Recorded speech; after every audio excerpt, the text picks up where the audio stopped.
Australia کی شہریت کے لیے پاکستانی شخص نے گناہوں کی حدیں پار کر لی۔ ایسا شرمناک کام کر دیا کہ انسانیت شرما گئی۔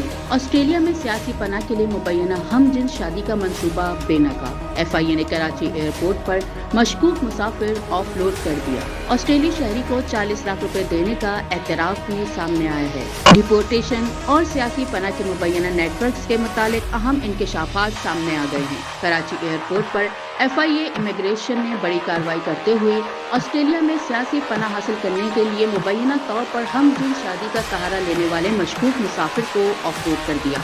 حکام کے مطابق مسافر سری لنکا روانہ ہو رہا تھا۔ امیگریشن کلیئرنس کے دوران اس کی سرگرمیاں مشتبہ محسوس ہوئیں، جس کے بعد اسے مزید تحقیقات کے لیے FIA anti human trafficking circle Karachi منتقل کر دیا گیا۔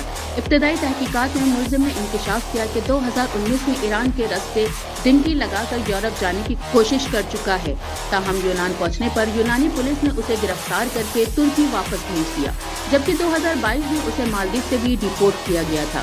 FIA حکام کے مطابق ملزم کے سفری ریکارڈ اور سرگرمیوں نے مزید شکوک کو جنم دیا ہے، جس کے بعد اس کے موبائل فون کی تفصیلی جانچ کی گئی ہے۔ FIA ترجمان کے مطابق موبائل فون سے آسٹریلیا میں سیاسی پناہ، ہم جنس پرستی اور مبینہ شادی سے متعلق مواد برآمد ہوا ہے۔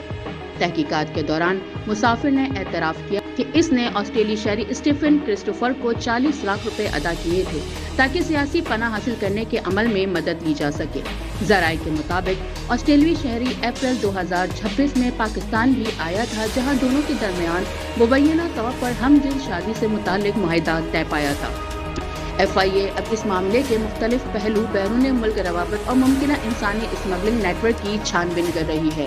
حکام کے مطابق تحقیقات کا دائرہ مزید وسیع کر دیا گیا ہے تاکہ یہ معلوم کیا جا سکے کہ آیا اس نیٹ ورک میں دیگر مقامی یا غیر ملکی افراد بھی شامل ہیں یا نہیں۔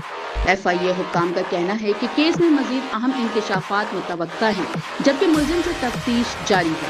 یہ واقعہ غیر قانونی امیگریشن، سیاسی پناہ کے غلط استعمال اور بیرون ملک جانے کے لیے اختیار کیے جانے والے غیر معمولی طریقوں پر بھی سوالات کھڑے کر رہا ہے۔